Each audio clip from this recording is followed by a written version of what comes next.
Muy buenas tardes a todos. De parte de la Universidad Docens, damos la cordial bienvenida a nuestra comunidad del conocimiento.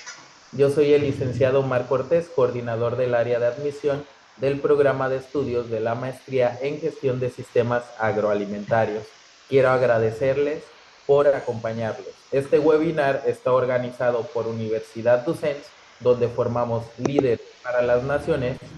A continuación, tendremos el Foro Internacional, el Acuerdo de París, acciones urgentes ante el cambio climático.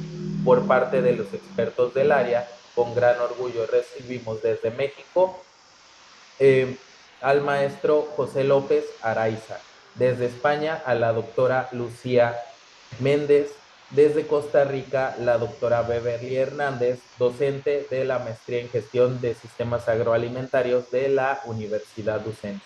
Este espacio donde formamos líderes para las naciones. El espacio es de ustedes, maestras, y adelante, por favor, doctora Lucía Méndez. Muchísimas gracias, querido licenciado Omar Cortés, al maestro Eduardo Rodríguez, al ingeniero Elías Albore, experto en plataformas y que logra que estemos llegando el día de hoy hasta Europa, hasta España, a toda América Latina y el Caribe. Así que muchísimas gracias a todo el equipo de la Universidad de UCENS que hacen posible este importante evento. Hoy estamos conmemorando el Día Internacional del Acuerdo de París, el cual se firmó en el 2015 para acciones de más de 190 países ante el cambio climático. Para ello, tenemos de invitada a la doctorante Lucía Méndez, quien cuenta casi ya con una década de experiencia como investigadora. Inició por 4 años en el Instituto Forestal de la Universidad Nacional de Costa Rica. Luego se fue para Europa a cursar la maestría en auditorías ambientales, específicamente cambio climático por la UNIMI. Obtuvo un doble grado de maestría por European Forestry de la University of Eastern de Finlandia y Master of Forest and Environment por la prestigiosa Universidad AgroParisTech. Actualmente ha estado en los bosques, no solamente tropicales, sino también en los bosques de Finlandia, de París, de España.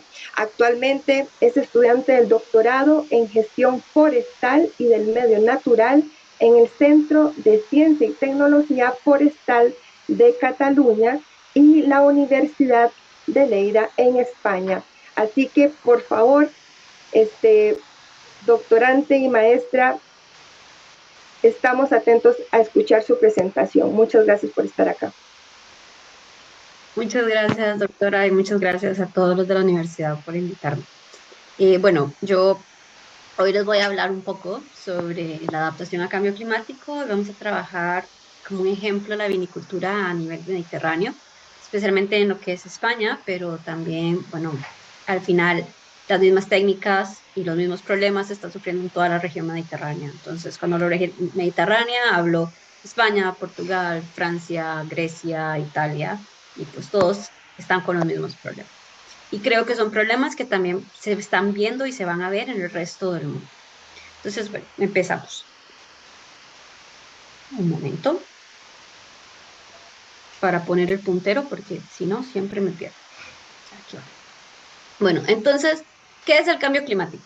Bueno, creo que eso es como que ya todos sabemos, creo que es un tema que ya hemos hablado bastante, pero casi siempre lo estamos relacionando con el aumento de la temperatura y la mitigación de los gases de efecto invernadero.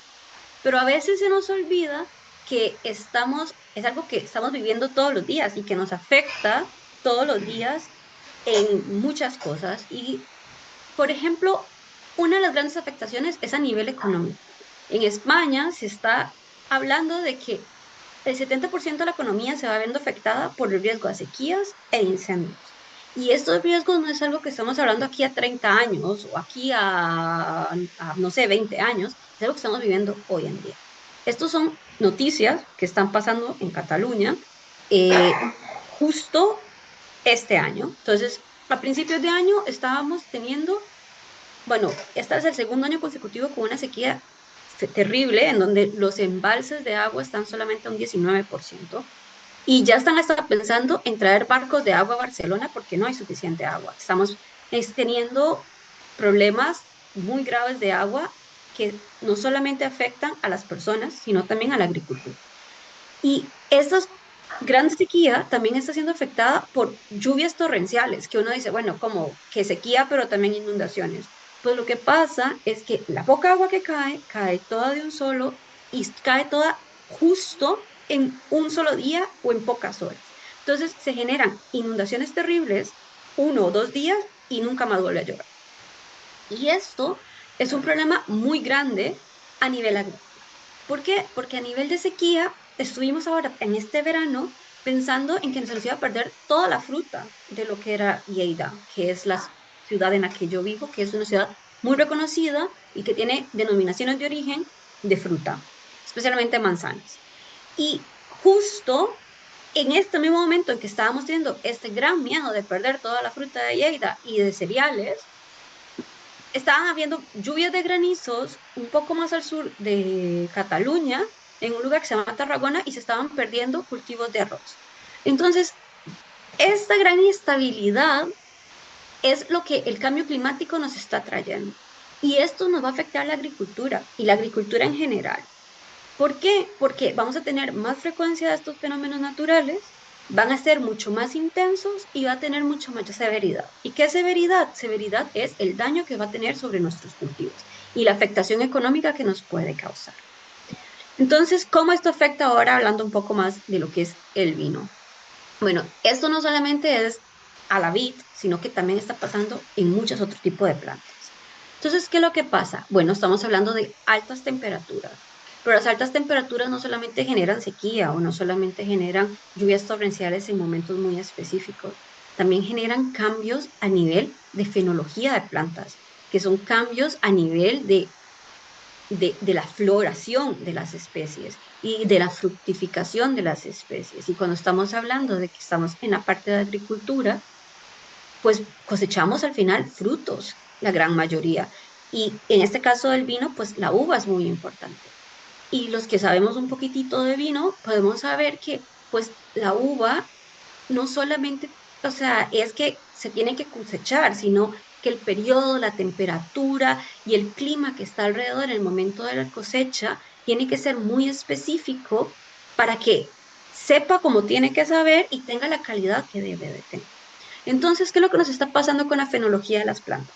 Bueno, existe una cosa que se llama DOI, que es el día del año, que va del 1 al 165.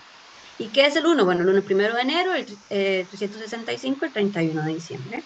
Entonces, antes las plantas, por ejemplo, estaban floreciendo en un día determinado. Y esa era la floración antes de la era industrial. El problema es que hoy en día esta floración se está adelantando. Y esto no solamente está pasando con las flores, también está pasando con los botones florales y con la fructificación. Y también está generando problemas, ¿por qué? Porque nosotros teníamos patrones muy determinados de lo que era en el momento en que la flor pasaba de ser un botón floral a una flor o de una flor a un fruto, y estos periodos son muy importantes en el caso de la uva. Pero lo que está pasando hoy en día es que estos periodos se están acortando o se están haciendo más grandes dependiendo de la región y también de las especies de las uvas que vamos a estar utilizando. Y entonces, esto no solamente pasa en uvas, pasa yo creo que en muchos otros cultivos. Entonces, ¿qué es lo que pasa en el caso de la uva, por ejemplo? Estos son gráficos en Alsace, que es una región de vinícola en Francia, y lo que pasa es que esto que estamos viendo adelante, arriba, son botones florales, flores y frutos. ¿Y qué es lo que pasa? Bueno, si estás viendo aquí, antes estaban floreciendo en el mes de agosto, hoy en día está floreciendo en el mes de julio. O sea, se nos está adelantando casi un mes lo que es la aparición de botones florales, la floración y el momento en los que empieza a pasar de flor a fruto. Esto no solamente pasa en esta región francesa, esto es un gráfico de lo mismo para todas las regiones de Francia para una misma especie. Porque uno dice, bueno, sí, puede ser que sean especies diferentes. No, es la misma especie y justo la misma variedad. ¿Y qué es lo que pasa? Que estamos viendo que dependiendo de la región, cada color es de una región diferente, estamos pasando a que ahora esté pasando muchísimo antes, o sea, hasta 10 días antes o 30 días antes. ¿Y qué es el asunto de este problema? Este es el problema con lo que es la fecha de cosecha de la uva. Lo que pasa es que el momento en el que hay que cosechar la uva es muy importante en el vino, porque es lo que nos da el balance. Si tenemos días más calientes, entonces, pues la uva va a tener más azúcares, va a tener menos acidez y eso va a impactar no solamente en el color de la uva, pero también en el sabor y que eso al final es lo que hace que una región sea muy importante a nivel vinícola y es por lo que realmente la gente compra el vino, por su sabor. Y como podemos ver, no todas las regiones se están adelantando igual. Por ejemplo, esta verdecita tiene, o sea, hay un adelanto, pero no es tan pronunciado como por ejemplo el de la roja, que empieza a la mitad y termina justo igual que el azul. ¿Y esto qué quiere decir? Porque estamos hablando de la misma especie y de la misma subespecie. Lo que quiere decir es que no todas las regiones están reaccionando igual, porque existen poblaciones genéticas diferentes. Y eso es algo muy importante cuando estamos pensando en agricultura y en vino, porque realmente el vino, la gran mayoría, se trabaja a nivel de clones. Entonces, ¿qué es lo que pasa? De esto mismo que te decía que no eran todos iguales. Estos son los rangos. Entonces, esto verde son los botones florales, las flores, el momento en el que empieza a transformarse el fruto y la madurez del fruto. Y podemos ver que hay rangos muy grandes entre las diferentes poblaciones de la misma especie, de la misma variedad. Entonces, esto es muy, muy importante cuando estamos hablando de adaptación a cambio climático. ¿Por qué? Porque las principales consecuencias que nos está generando el cambio climático a nivel de vino, en lo que es que se nos adelanta los periodos de floración, está asociado a que ahora estamos cosechando la fruta en el momento más caliente. Es en el momento de verano. Estamos cosechando frutas en julio, en agosto, en vez de estarlas cosechando en septiembre o a finales de agosto, que en este momento, bueno, hoy por hoy siguen siendo más calientes, pero eh, cuando se empezó los cosechos de las cosechas de las uvas, era cuando ya empezaba la transición a otoño. Entonces, el estar cosechando la uva en los meses y en los momentos con temperaturas más altas nos está afectando los niveles de azúcares, nos está generando niveles de azúcares más altos que están influyendo en la cantidad de alcohol que tiene la uva. Y cuando estamos hablando de la cantidad de alcohol que tiene la uva, se va a afectar también su aroma y se nos va a afectar la calidad. Entonces, ¿qué es lo que pasa con esto? Que se afecta lo que se llama el balance del vino o el balance de la uva y esto afecta, como ya te dije, la calidad. Y para el vino, que es en este caso un producto gourmet, la calidad es muy, muy importante. Pero además, no solamente nos está afectando la calidad, sino estamos viendo reducción en las cosechas, que están asociadas tanto a la sequía como a las lluvias. O sea, en solo la península ibérica se habla de que hay 8 toneladas por hectáreas menos de cosecha en algunos sitios. ¿Y por qué tiene que ver esto? Cuando te digo no solamente por la sequía, sino porque cuando llueve, como llueve todo de una sola vez, lo mismo que pasaba en el arroz en el anuncio anterior, le pasa a la uva. Caen granizadas, las gotas son más gruesas y entonces eso afecta a la uva, genera daños y son uvas que ya no pueden utilizarse para el vino. Entonces, hay grandes pérdidas de cosecha. Y esto no solamente pasa en la península ibérica, esto también pasa en Francia, en Italia, en Grecia. Pero entonces, ¿cuáles son los retos y cómo los vamos a empezar a afrontar? Entonces, uno de los retos es la parte de las variedades. Las uvas, para hacer vino, no todas las uvas son iguales. Existen diferentes variedades. En este caso, esta es la variedad para vino tinto y estas son las variedades para vino blanco. El DOI es el día del año. Entonces, como podemos ver, para lo que es la cosecha, algunas variedades se cosechan antes que otras. y eso hace que hayan uvas que se consideren de cosecha temprana, muy temprana, media o tardía. Pero lo mismo pasa para tanto vino tinto como vino blanco. Pero ¿qué es lo que pasa? Que cada una de estas uvas tiene sabores diferentes, balances diferentes, olores diferentes, que generan vinos distintos. Y hay vinos como el Tempranillo, que es un vino que se cosecha aquí en la región de La Rioja, en España, que es una de las regiones que tiene denominación de origen, que pues se está desapareciendo. ¿Por qué? Porque pues cada vez se va adelantando más cerca el periodo, se está perdiendo la calidad de la uva y ya el Tempranillo no está sabiendo a tempranillo. Entonces, ¿qué es lo que dice la gente? Bueno, ¿cómo hacemos esto? Bueno, estamos hablando de la zona del cultivo. Entonces, ¿qué es esto? Bueno, como estamos hablando, tenemos regiones o las capitales del mundo, que son los lugares que tienen denominaciones de orígenes muy importantes a nivel de vinicultura, pero estos grandes capitales del mundo también existen otras zonas dentro de las mismas regiones. Y esto, lo que pasa es que tenemos las denominaciones de origen. ¿Qué es lo que quiere decir una denominación de origen para los que no sabemos? Bueno, lo que es una denominación de origen es que el suelo de ese lugar, el clima de ese lugar y la variedad que yo siembro en ese lugar me da un vino espectacular que solamente puedo conseguir ahí en el mundo. Y como solamente puedo conseguirlo ahí en este lugar del mundo, no se puede sembrar ni se va a poder obtener en ninguna otra parte. Pero con el cambio climático, con las temperaturas subiendo y ya la uva no me está dando la calidad porque las variedades están cambiando, entonces, ¿qué es lo que vamos a hacer? O sea, ¿qué es lo que están haciendo los productores? Entonces, bueno, lo que se está trabajando a nivel de adaptación son en dos mecanismos. La primera tiene que ver con las variedades, que lo que se está tratando es de empezar a sembrar otras variedades que son de las tardías, de las que se empiezan a cosechar más tarde, para tratar de que la uva tenga una buena calidad. Pero eso va a afectar el sabor del vino, o sea, esto no se puede quitar. Y la otra es empezar a sembrar a más altitud. Entonces, cuando sembramos a más altitud, estamos tratando de que las temperaturas no cambien tan abruptamente. El problema más grande de sembrar a más altitud es lo mismo, es que el suelo no va a ser el mismo y el microclima no va a ser el mismo. Y la otra opción es los clones. Entonces es hablar de todo esto que ya les dije, de las diferentes poblaciones y tratar de usar las poblaciones que mejor se adaptan.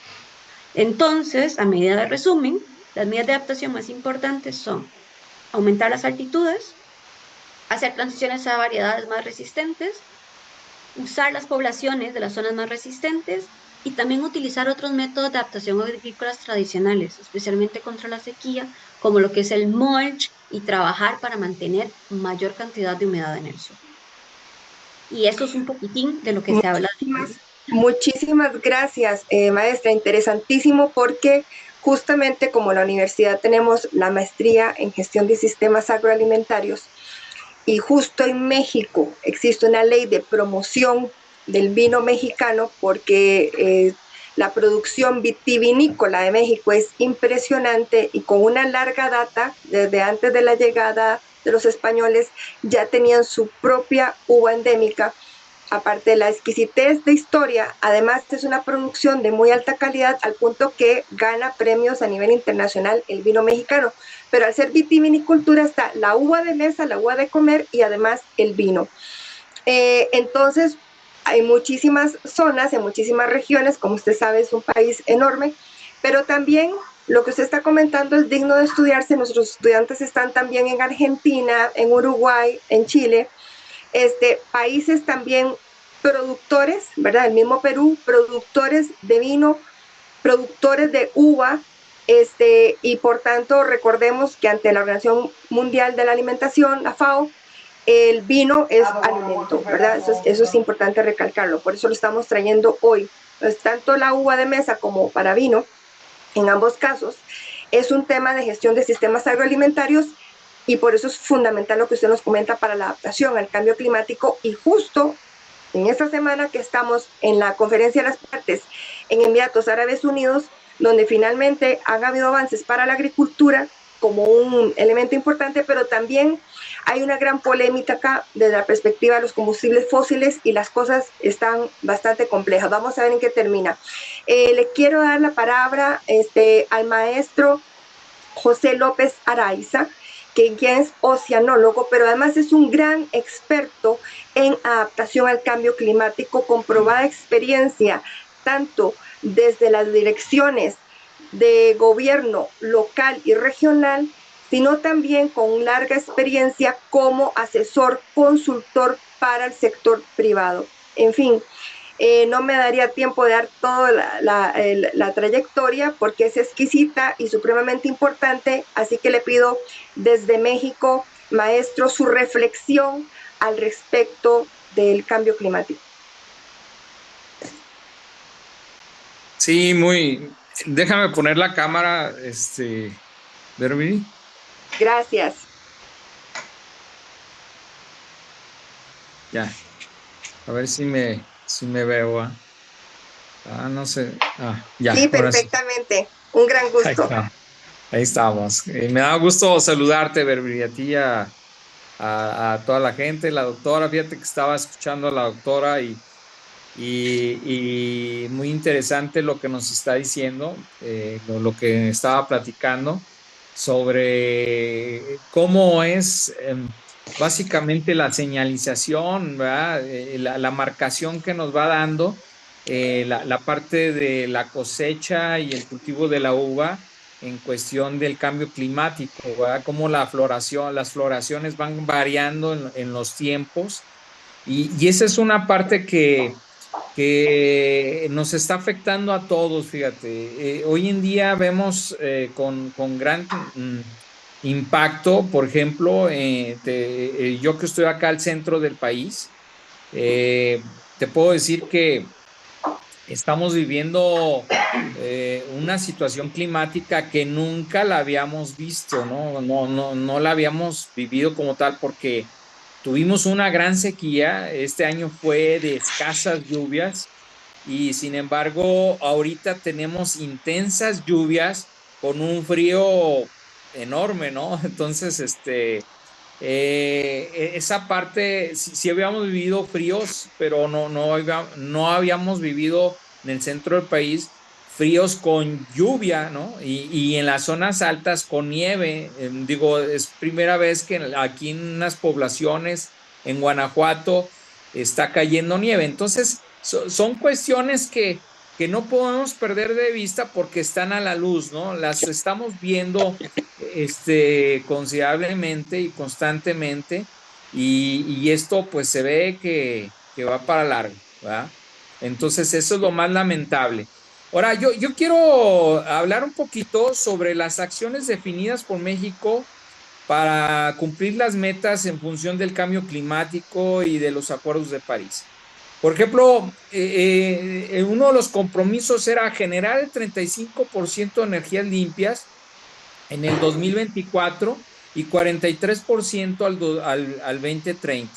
Luego la otra era reducir en un 25% las fugas, el venteo y quema descontroladas de metano, controlar partículas negras de hollín, equipos e instalaciones industriales. Cuarto, homologar el tratado entre México, Estados Unidos y Canadá de la normativa ambiental para vehículos nuevos en circulación y vehículos no carreteros, locomotoras, barcos, maquinaria móvil, agrícola y de construcción. 5. Abastecer de gasolinas diésel de ultrabajo azufre. Incrementar la flota vehicular, ya voy en las 6, ¿verdad? Incrementar la flota vehicular a gas natural y disponer los combustibles limpios. 8. 7, perdón. Modernizar el parque vehicular y reducir la importación de automóviles usados. Y luego 8. Impulsar las construcciones de edificaciones y la transformación hacia ciudades sustentables con eficiencia energética y de bajo carbono. 9. Mejorar el manejo forestal y alcanzar la tasa cero de reforestación al 2030. Impulsar las técnicas sustentables de campo, promover biodigestores en granjas agropecuarias y recuperar pastizales. Pues parece así como que la carta de Santa Claus y los Reyes Magos, ¿verdad? Porque en realidad si ahorita revisamos en qué vamos, ¿verdad? Por ejemplo, voy a empezar. Generar el 35% de las energías limpias en el 2024 y 43% al 2030. Bueno, pues ahorita al 2024, según datos de INEGI, las energías limpias han aumentado en lugar de bajar. O sea, quiere decir que si traíamos, por decir así, 95% perdón, me equivoqué. Repito otra vez.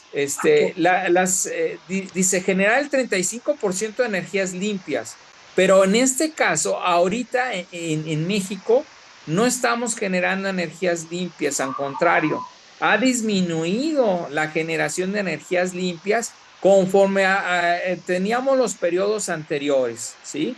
Íbamos muy bien hasta el periodo pasado gubernamental, háblese del periodo del presidente Peña Nieto. Con Felipe Calderón se avanzó muchísimo en función de cambio climático, si quiero resaltarlo, porque hubo esfuerzos muy grandes de México para generar una mejora en energías limpias.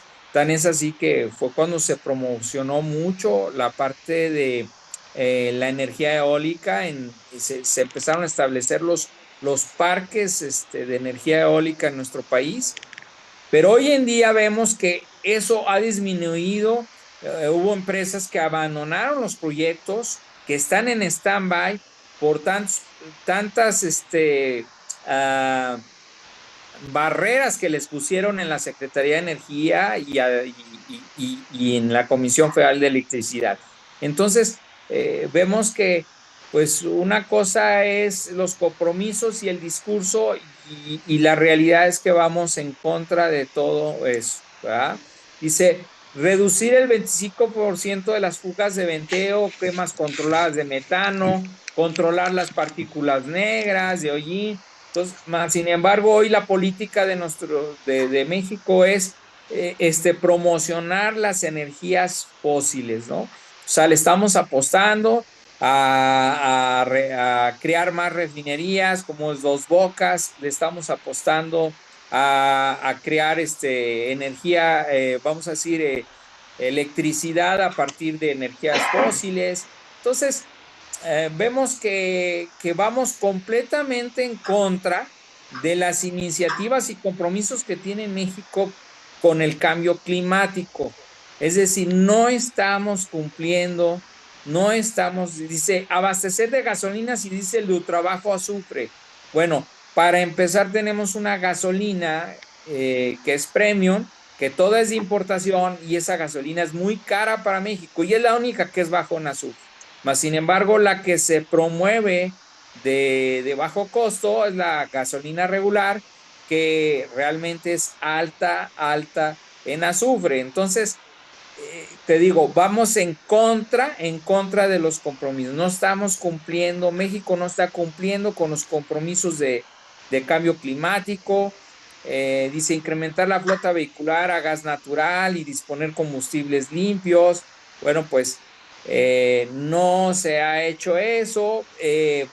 Si hay esfuerzos de empresas privadas de empezar a establecer y promover el gas natural, ¿verdad?, como combustible para los vehículos, más sin embargo el porcentaje yo te puedo decir que es mínimo, ¿sí? Es mínimo en México. Yo creo que si tenemos el 3%, 2% de la flota vehicular a gas natural, es mucho, ¿verdad? Entonces, realmente, y eso ha sido a iniciativa de empresas privadas, ni siquiera ha sido una iniciativa del gobierno, más bien el gobierno les ha estado generando o imponiendo impuestos, que esto ha traído como consecuencia que las empresas en este momento, bueno, pues tengan que estar cobrando cada vez más, ¿verdad? Entonces, vemos pues que el discurso contra los compromisos reales que se tenían, pues no se está cumpliendo en nuestro país. Es una gran preocupación. vamos a entrar en periodos de elecciones el año que entra.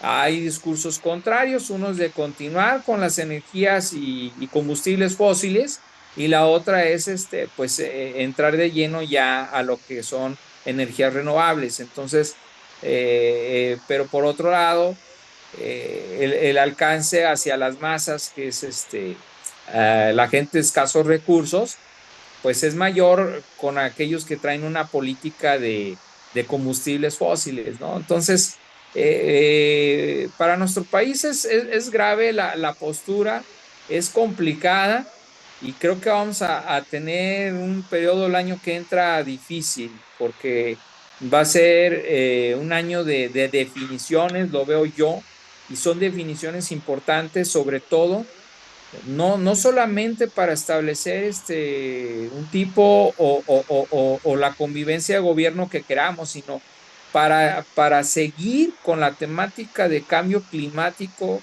y los compromisos que tiene nuestro país de acuerdo, y que vienen generándose año con año desde los acuerdos de París, ¿no? Entonces, también vemos por otro lado la OPEP, por allá la Liga de los Emiratos Árabes, productores de petróleo, que en la nueva cumbre que hubo de cambio climático, vemos que ellos lo único que hicieron fue mitigar, ¿verdad? Mitigar un poco la parte de los compromisos, más no se están comprometiendo a dejar de depender pues de las energías fósiles, ¿no? Claro, pues hay un gran interés, hay intereses muy fuertes, pero por otro lado, yo también digo, bueno, vamos a dejar de consumir consumibles fósiles, pero por otra parte, estamos generando un mundo de plásticos, ¿sí? O sea, y los plásticos son derivados de combustibles fósiles. Entonces, eh, creo que no hemos hallado todavía el punto, y esto hablo a nivel global, Sí, porque seguimos siendo muy dependientes de los combustibles fósiles, ¿no? Porque esa es la correcto. base para crear los plásticos y para crear infinidad de cosas. Simplemente las baterías de litio de los vehículos eléctricos hoy en día, bueno, pues también no se ha definido su fin de esas baterías o su reciclaje realmente de esas baterías, ¿no? Entonces, tenemos ahí todavía puntos a nivel mundial muy contradictorios, y que eso, pues, realmente no nos está generando ningún avance, ¿sí? Ningún avance. Así es, maestro. Así es. Le agradezco muchísimo la profundidad y la seriedad. Como les comenté, lo que dice el maestro es basado en experiencia, además, por supuesto, de su formación académica, y basado en datos científicos, lógico, pero basado en la experiencia, en trabajar con gobierno, en trabajar con empresa privada, con ONGs, desde todos los sectores, tiene una visión supremamente amplia, y por eso su voz es supremamente importante para nosotros. Y justamente para cerrar este importante conversatorio, porque, querida audiencia, queridos estudiantes, queridos colegas docentes, este tema es transversal. Por eso nuestra universidad lo aborda transversalmente. Lo vemos en la maestría de gestión integral del riesgo, porque hay un riesgo asociado al cambio climático, donde pone en peligro la resiliencia de las comunidades, de las empresas y de las personas, y por supuesto de los sistemas agroalimentarios.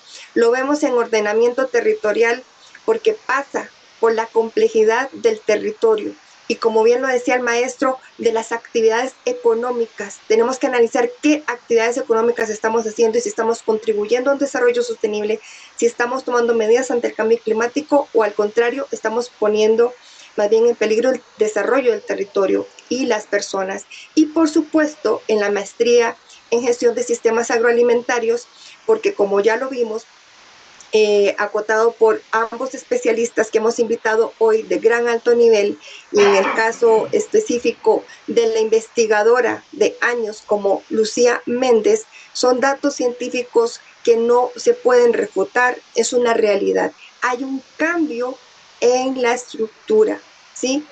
Hay un cambio en los sistemas agroalimentarios y se reportan desde todas partes del mundo.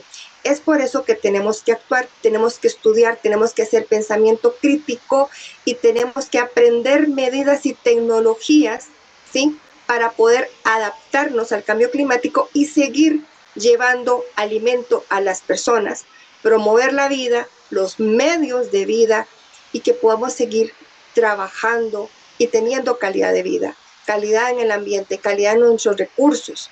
Así que nuestra invitación para despedirnos hoy es estar muy atentos a lo que va a terminar esta semana en Emiratos Árabes Unidos con los acuerdos a que lleguen o a los que no están llegando, porque está muy polémico, a lo que esté sucediendo en México, que es un referente internacional, a lo que esté pasando en Europa, donde han investigado mucho estos temas, y por supuesto lo que estamos aprendiendo y desarrollando en toda América y Latina y el Caribe para intercambiar los casos de éxito en adaptación y las lecciones aprendidas.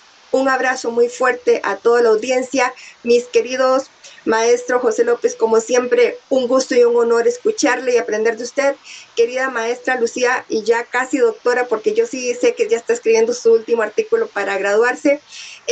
Felicitaciones, es un orgullo también y una motivación para las jóvenes y todos los jóvenes que la estén escuchando, porque además es una científica joven y eso nos da esperanza de que la juventud se esté apropiando de la agenda para la adaptación al cambio climático y una mejor calidad de vida de las personas. Maestro Omar Cortés, para el cierre, muchas gracias por todo el apoyo que he recibido de la plataforma. Gracias, claro que sí, gracias por la palabra, doctora Beverly, por las conclusiones. Doctor José Araiza, doctora Luisa Méndez, muchísimas gracias por las aportaciones de ustedes, eminencias obviamente de su rubro, conocedores, expertos en la materia, expertos de alto nivel profesional. Les agradezco la oportunidad de que puedan transmitir esos conocimientos, esas ideas, obviamente estas nuevas tendencias que para nosotros los jóvenes es indispensable si queremos tener un futuro redituable. En nombre de Universidad Docents, de nuestra comunidad estudiantil y docente, les agradecemos su tiempo y les recordamos que iniciamos clases en el mes de enero. Que tengan un excelente fin de año a todos ustedes, maestros y profesionales. Gracias, maestro Eduardo Rodríguez. Gracias, ingeniero Elías Albores. Y en nombre de Universidad Docente y un servidor, finalizamos la transmisión. Que tengan buena tarde todos.